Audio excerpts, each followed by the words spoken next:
A very warm welcome to the top three qualifiers for the FIA Formula One Belgian Grand Prix. In third place, Charles Leclerc. In second place, Oscar Piastri, and taking his fourth pole position of this 2025 campaign. And the 13th pole of his Formula One career, our pole sitter, Lando Norris. Many congratulations, Lando. A wonderful lap in Q3 gave you that pole. Just talk us through it. How good was it? I mean, it was a good lap. Yeah, obviously good enough for pole. I felt like my second one, I felt like I improved. Just the lap time didn't. So, yeah, maybe a little bit more out there, a bit more in it. But I think nice improvement from yesterday. Just nice to be in a better position in the pack and yeah, just be up there again. So good day. I mean, the car's been feeling great all weekend, so it's nice to have a 1-2. You say the second lap in Q3 felt better. Why do you think it wasn't faster? Is it down to track temperatures or? No, I just think there was a couple corners that I must have gone slower, I guess. I don't know why. I just yeah, I don't see if I'm going quicker or not on my lap. So I don't know, maybe turn one, I hit the curb a little bit, and it's a long run after turn one, so probably cost myself a little bit there. But I think the rest of the lap and then the last corner, I just bit too much curb in both of them, and then probably lost. I mean, we're talking half a tenth, and touch more, and I go slower. So it's we're talking small margins, but yeah, that's it. Lando, it's your first time in the top three on the grid here at Spa. You've just averaged 156 miles an hour. Can you just describe a pole lap around here? How does it feel? Is the rhythm here different to other racetracks? I mean, I think what feels nice here quite often is just when you put a new set of tires on, it's a good step of grip. It feels there's not more pressure, but it just feels like okay, this is. You just know that you can push it that 1-2% more, and that's always a good feeling. And when you have like turn 9, you have 5, 6, 7, you have pull 1, 12, 13. Like they're all corners which are pretty damn quick, and you're trying to get that balance right, perfect with the car. Getting the lifts right. So a lot of it's about kind of timings and just getting things nailed in terms of timings. So it's a fun track. And then no matter how good you do, you always go into the last chicane and think, okay, just get this bit right. So, yeah, it's a fun track. I mean, in any car, it's good. Even I've driven here since Formula 4, so it's quite a bit slower in that. But in Formula 1, it's good fun. It always puts a smile on your face during qualifying, and especially when you can be the top. Thank you for that. And look, let's throw it ahead to tomorrow, Lando. How do you think it's going to play out? It's probably going to rain. I don't know much more than that, so we'll wait and see. It's also Spa, so high chance of rain, but that can also mean that it just sometimes hits half the track and the other half stays dry. So could be in for a Silverstone-esque, just a chaotic race similar to Australia Silverstone. The ones that are just sometimes a bit in the middle, but most likely, yeah, some rain and some drizzle, and yeah. Hard to know. I mean, we're going off the front, so hopefully I can just make advantage of that and clean air and go from there. Do you think you've got a setup on the car that will help you rain or shine? I think we have the best car, so that's the most important thing. All right, very well done. Thank you for that, Lando. Oscar, very well done to you as well. You said a moment ago that you lost some time at turn 14 on that second run. What did that cost you, do you think? A lot. Enough. Yeah. Enough for pole? I think so. Yeah. The lap until that point was strong, but it doesn't really matter if you could have done it. I didn't, so a bit disappointing. I think both the laps in Q3 were a little bit like that, but yeah, that's how it goes sometimes, unfortunately. So a bit of a shame, but the car was great again, and yeah, I felt like I was in a reasonably good flow. Just didn't quite happen on the second lap. Did the car feel different to sprint quali yesterday? Not really, no. In all honesty, it felt very similar. Just you get a few more laps on the softs, you explore the limits a bit more, you push the limit a bit more maybe, and today that probably bit. But it still felt very good, and I had just as much confidence as yesterday. So Yeah, it definitely wasn't that. What about the race then? Hoping that Lando will cut a nice hole in the air for you on the run up to turn 5 on that opening lap? I mean, let's see. If it's dry, then yes. If it's wet, then it obviously adds in some other challenges too. But we'll have to wait and see what the weather does first. So, yeah, I know what I'm hoping for. All right, Oscar, thank you very much. Very well done to you. Charles, great job by you as well. Just how much of a surprise is it to be in the top 3 for quali here? Quite big. I mean, I think we expected to be P4, but with a significant gap in front. At the end, the gap is still significant, but a little bit less than what we initially expected. So I think that's positive. We brought upgrades this weekend, which have been working since the beginning, but we had to do some fine tunings from yesterday to today, and it's going in the right direction. So I'm very happy. I think it was also a really, really good lap. So I don't think I left much on the table with the potential that we had today. So for that, I'm happy as well. However, it's only P3, so now we'll see what we can do tomorrow. You say the upgrades are going in the right direction. How different does the car feel with them?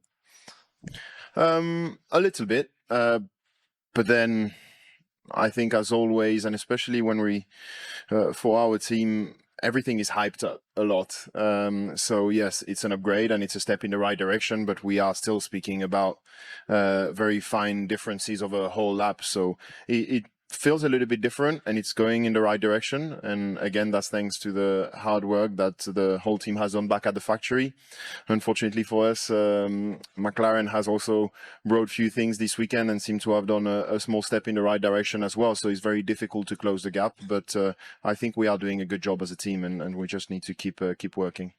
And Charles, where's your battle tomorrow? Do you think you can do anything about the guys sat next to you if it's wet, or are you going to be looking in your mirrors?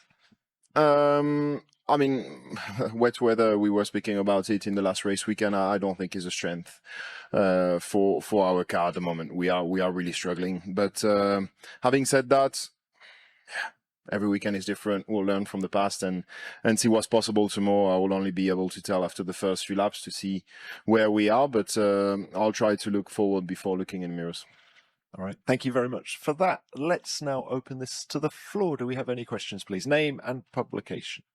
Christian Minat, motorsportmagazin.com. Question to all 3 of you. It was quite obvious that Red Bull changed the setup quite a lot because of the weather forecast for tomorrow. They put on much bigger wing. How about you 3? Did you change the car setup quite a lot for tomorrow? No.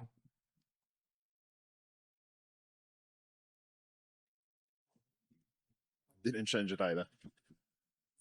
All right. Sounds like no change there. All right. Next one, please. Extra the race. One for you, Charles. As you said, the upgrade was a step in the right direction, but not trying to hype it too much. But does it at least give you confidence the second half of the year can be a little bit better than the first, and perhaps that some of the limitations that you've been stuck with are at least being chipped away at so that things should continue to improve?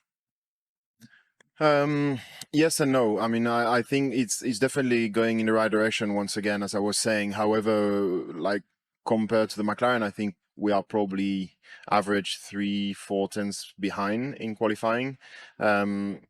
We'll do a step forward. I don't think, though, that we'll find those 3-4 tenths in that upgrade. But it will help us to get closer, and I think more we use it, more we'll be able to maximize this, and there will be some more potential to gain. But no, I don't think it's enough to be able to challenge the McLaren consistently from now on. Thank you, Charles. Right, next, please. Ian. Cheers, Tom. Ian Parks, Racing News 365. Lando primarily, but if either of the other 2, Charles or Oscar, wish to chip in, please do. Lando, after the 2 turn 5 overtakes in the sprint race, there was 1 overtake for the remainder of the 15 laps, and that was yours on Charles. If the race is dry, if the forecast is wrong, can we expect something similar tomorrow? Just real struggle to make a pass? Because that's the way it looked, obviously, today. Just the DRS just wasn't working. No, I mean, I think as soon as you start to bring in some strategy and tire differences, especially with the C1 to the C3, C4 jump, I definitely expect more racing if it was to be dry tomorrow. Yeah, the tricky thing is, I mean, you're talking about the field being more compact than ever, which puts on a good show in qualifying, and things are tight and thrilling and great to watch, but that often just makes it trickier at times for the racing, that the gaps are smaller, that you can make smaller differences from car to car and driver to driver. So there's just pros and cons and everything, and the more we develop these cars, generally the trickier it becomes just to overtake and to follow as well. So it's never an easy one to get right, but I'm sure if it was a dry race tomorrow, I'd expect more racing. I don't expect it to be dry, so I expect just more racing and more chaos anyway. But I think just sometimes there are some sprints every now and then that are like that, because everyone's pushing a bit more flat out through the race. You're thinking less of strategy. You're not thinking of doing a 1 or 2 stop. So, we'll wait and find out. Luke Smith from The Athletic. Charles, another one for you on the upgrades. You've talked earlier this year about needing to do quite extreme things with the setup to get into a good window. Has this helped at all with that? Are you still having to go to those kind of lengths? And what kind of comfort has it given you, added comfort with the car, this update? It's a little bit better, and I think that's what helped me also a little bit this weekend, to be a bit more consistent. The lap times in qualifying, I think both yesterday in sprint qualifying and today in qualifying came together a bit easier, and that's been my strength normally. But this year I've been struggling a little bit more to put everything together coming qualifying. This weekend seems to be better, but we just need to prove that over multiple race weekends, because it's also, I mean, the grip this weekend here is incredible. There's so much grip, but that not only for us, I think for everybody. So generally this makes it easier. So we'll have to prove that on a track that is a bit trickier. Thanks for that. Another one? Yes. Okay. Rodrigo França, Car Magazine Brazil. Question to Oscar. Oscar, considering what we saw today in sprint race, can we say that Spa-Francorchamps has kind of 2 pole positions, because in front row you have a very strong chance to attack in turn 3? In the dry, potentially, but there's also been times where Pole has maintained the lead. Unfortunately, not this morning, but yeah, I mean, it's probably the hardest track to maintain the lead on the calendar from the start. So, yes, if the weather is wet, though, I think pole position is an advantage, but it also depends on how wet it is. Whether Eau Rouge is flat or not makes obviously a big difference. So we'll wait and see. Thank you. Any more? No more. We'll leave it there. Very well done today. Lando Norris grabbed pole position for the Belgian Grand Prix at Spa-Francorchamps, narrowly edging out his McLaren teammate Oscar Piastri by less than 1/10 of a second in the thrilling qualifying session. It was a major turnaround for Norris, who had trailed Piastri throughout the weekend. But with a brilliant first flying lap in Q3, he secured his 4th pole of the season, a perfect opportunity to close the 9-point gap in the Drivers' Championship standings. Ferrari's Charles Leclerc also impressed with a strong lap that put him 3rd, just ahead of Max Verstappen.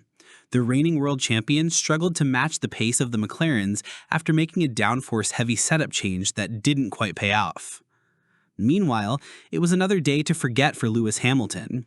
For the 2nd day in a row, the Mercedes driver was eliminated in Q1, this time after his best lap was deleted for running wide at turn 4 through Red Lion. He'll start Sunday's race from 16th on the grid. It was also a tough session for Kimi Antonelli, who ended up 18th, while George Russell salvaged some help for Mercedes by qualifying 6th, just behind a flying Alex Albon in the Williams. Elsewhere, Yuki Tsunoda continued his strong form by taking 7th, followed by Racing Bull's teammates Isak Hajar and Liam Lawson. Sauber rookie Gabriel Bortoleto rounded out the top 10.